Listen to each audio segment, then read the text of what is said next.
여행 이야기에서요.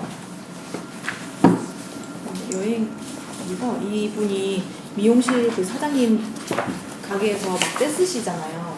근데 이 사장님이 여행을 미끼로 화내거나 협상 너 이렇게 떼쓰고 울면 여행 안 갈 거야 뭐 너랑 안 가 뭐 이런 얘기를 안 하고 치사하게 협상하지 않았습니다. 나는 네가 울고 떼써도 함께 갈 거야 라고 하면서 자신의 말을 네가 어떤 상황이든 내가 갈 거라는 그런 상황을 신뢰를 줘가면서 이 사람을 변화시키잖아요. 근데 저는 이제 아이를 키우고 7살 여자아이를 키우고 있고 그리고 우리 센터에서 매일 이용인을 만나면서 정말 하루에도 수도 없이 협박을 하거든요. 너 이러면은 뭐 어디 안 데려갈 거야 뭐. 그러니까 굉장히 그거는 아기 때부터 그래 왔던 것 같아요. 그래서 그때는 초반에는 그래도 내가 이렇게 애를 협박하면 안 되지 이런 생각을 했지만 그렇다고 해서 협박한다고 말을 또 잘 듣는 것도 아니거든요. 우리 이용이 분들도 그렇고. 근데 너무 그게 배어 있는 것 같아요. 우리의 부모님도 우리의 선생님도 우리를 그렇게 기르셨고 우리도 저의 경우에는 이게 너무 나의 언어 습관에 배어 있지 않나. 그래서 알고 있었던 부분을 한 번 더 그래 이러면 안 되지.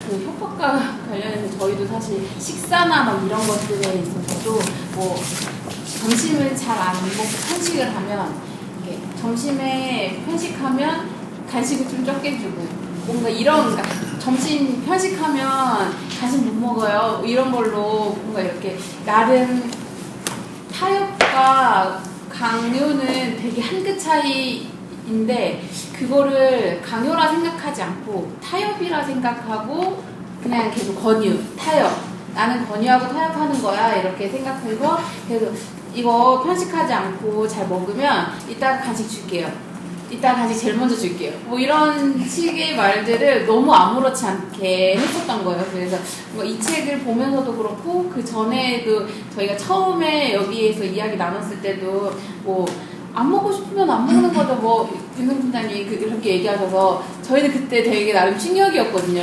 그때까지만 해도 되게 많이 고민을 했었어요. 그 식사지도에 관해서도 그 협박을 해서라도 싫어해도 먹여야 되는 건지 그렇지 않고 그냥 싫다 그러면 정리하도록 냅둬야 되는지. 근데 어머님은 편식 지도를 해줬으면 좋겠다 이야기를 하시고 당사자는 나는 먹기 싫으면 죽어도 먹기 싫고 이렇다 보니 이 딜레마가 엄청 심했었거든요. 저희도.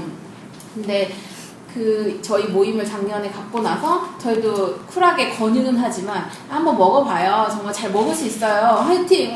이 정도는 했는데 그래도 정말 안 먹고 못 먹겠다, 싫다 한다. 그럼 그냥 정리하세요. 그 이후에 그걸로 인한 보상, 그걸로 인한 피해 이런 거 전혀 없이 그냥 정리하세요 라고 그냥 바꿨거든요. 그랬더니 훨씬 편하고 또 한 이용자도 그렇게 권유했더니 처음에는 그냥 안 먹고 다 정리하더니 한두 번 그래도 먹어보려고 시도하고 시도했을 때 저희가 엄청 칭찬해줬거든요. 진짜 잘 먹었다고 이렇게 칭찬해주고 어머님의 하원 차량에서도 어머님 오늘 이거 먹었어요 이렇게 얘기하고 했더니 어머님이 진짜 그것도 먹었냐고 이렇게 얘기해주시고 하다 보니 본인도 내가 이걸 먹을 수 있네 라는 생각도 갖고 있고 그래서 이 책을 읽으면서 울고 떼써도도 그렇고 협박 관련해서도 어쨌든 그런 것들이 자율의사에 맡겨도 크게 흐트러짐 없이 크게 어려움 없이 우리가 굳이 강요하거나 이러지 않아도 이뤄질 건 이뤄지고 안 이뤄질 건 안 이뤄지고 본인이 하고 싶은 건 하고 이런 것들을 자연스럽게 지내는 걸 보고 진작에 바꿀 걸 하는 후회도 했었는데 지금이라도 하는 거에 있어서 좀 잘하고 있다 생각이 들어서 저도 아까 맨 처음 목차 볼 때 딱 거기가 시선이 가는데 저도 그러니까 스케줄이 일과가 있잖아요. 정해진 일과가 있는데 저도 어제 오늘 그 책을 보면서 딱 그 순간에 그 책의 내용이 딱 스치는 때가 있었는데 이때 이걸 하지 않으면 그러니까 일과 중에 예를 들어서 신변 처리를 얼른 하고 나가야지만 간식 시간에 원활하게 이어진다든지 아니면 이걸 뭐 가지고 놀던 거를 정리를 해야지 뭐 밖에 정보화 교실을 가야 된다든지 이럴 때 말을 이거 얼른 해야지 다른 걸 할 수 있어요라고 얘기를 하는 게 내가 그냥 순서를 안내하는 것인가 아니면 이거를 빨리 하지 않으면 다른 걸 할 수 없다고 약간 협박처럼 얘기를 하는 걸까 하는 거에 대해서 갑자기 순간 뜨끔해서 이 말을 하는 게 옳은가? 이렇게 얘기하는 게 옳은가? 하는 생각이 좀 들었었어요. 어제 오늘. 그래서 이게 옳은 건가 아니면 어떻게 말을 바꿔서 해줘야지 하는 거에 대한 생각을 잠깐 하고 지나갔어요. 우리는 일상에서 누군가가 그런 조건 제시를 계속 하지는 않잖아요. 그냥 나의 생각대로 통제받지 않고 살아가는데 정말 우리는 일상에서 너무나 많은 것들 이렇게 조건을 제시하면서 이걸 해야 이렇게 넘어갈 수 있고 이걸 먹어야 이걸 할 수 있고 그런 것들을 하면서 산다는 생각을 많이 했고 그 215쪽에 보면 그 강압적인 말과 행동 이렇게 해서 강제로 일으켜 세운다, 강제로 앉힌다, 줄을 세운다, 바로 서게 한다, 눈을 맞추게 한다. 이런 강압적이고 구속적인 행동, 특히 눈을 맞추게 하면 두려움을 느낍니다. 그래서 제가 되게 깜짝 좀 놀랐던 게 제가 눈 마주침하기 되게 이용인들이 정말 너무 소위 말하는 그 도전적 행동을 보였을 때 1대1 면담 들어가면 선생님 눈 보세요. 눈 보고 같이 얘기해요. 이러면서 계속 눈을 마주치라고 하는데 그분의 입장에서는 그게 되게 폭력이었을 수 있겠구나라는 생각을 해서 되게 아차 싶었고 여기 보면 폭력이나 폭언이나 뭐 어떤 걸 갈취하는 그런 게 폭력이지만 그것보다 또 인권의 핵심을 말하면서 이제 폭행하지만 않으면 되는 것처럼 말하는데 그게 아니라 존대하고 통제하지 않고 그들의 삶과 이걸 챙겨주게 그게 사수하는 것이 기본이고 핵심입니다 라는 말에서 되게 조금 정말 우리가 생각하면서 일하지 않으면 안 되겠구나 라는 생각을 많이 했어요. 저도 그 뒷장에 몇 가지 더 해가지고 1부터 10위까지 있어요. 그래서 이걸 읽으면서 이걸 쭉 써가지고 여기저기 붙여놔야겠다라는 생각을 했어요. 알게 모르게 지켜지지 않는 것들이 생각보다 되게 많더라고요. 그래서 아까 앞에서 그런 눈 맞추고 저도 막 예전에 학생 이용자들 있을 때는 특히나 더더욱이나 지금 저희 딸한테도 뭐 이렇게 좀 잘못하면 눈을 피해요. 저희 애기가 눈을 피해요. 그리고 네, 눈을 피하고 이렇게 쳐다보고 이렇게 밑에 쳐다보고 있다가 엄마 눈 보세요 이렇게 딱 얘기하면 애교를 장전하고 갑자기 정말 그 장하시는 고양이 같은 눈을 하고 저를 딱 쳐다봐요. 자기가 화내지 말라고. 자기가 특히나 잘못했을 때는.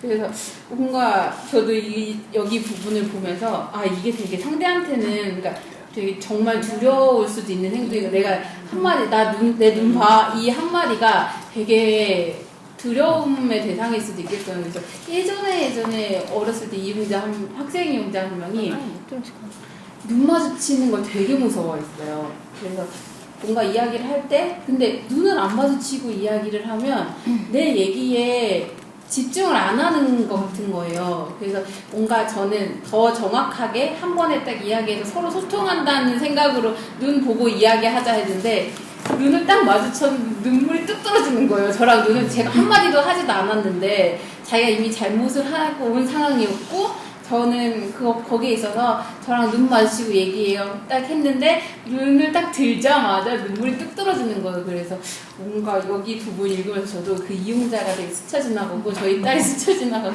그래서 이게 그런 이유 때문에 애교를 장전하고 눈물을 흘리고 상대는 그런 걸 느끼는구나. 정말 아무렇지 않게 너무 내 입장에서만 생각했구나 라고 다시 한번.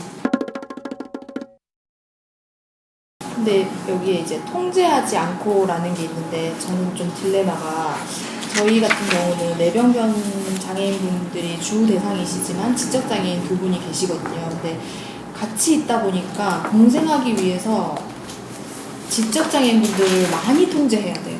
왜냐면 계속 만지시고 예, 뭐 선생님이 어떤 거를 그러니까 두 사람이 서로 싸우고 굉장히 그냥 그런 일과에서 굉장히 에너지가 많이 쏟기는데 그렇다고 이 뇌병변 장애인분 입장에서는 나는 이렇게 가만히 있고 나를 좀 안 만졌으면 좋겠는데 이 사람이 자꾸 와서 만지고 말 걸고 이렇게 하니까 그런 이분의 인권을 지키기 위해서 또 우리가 함께 공생하기 위해서라는 이름으로 정말 이 뇌병변 장애인, 지적 장애인분을 많이 통제하거든요. 그래서 이건 좀 딜레마예요.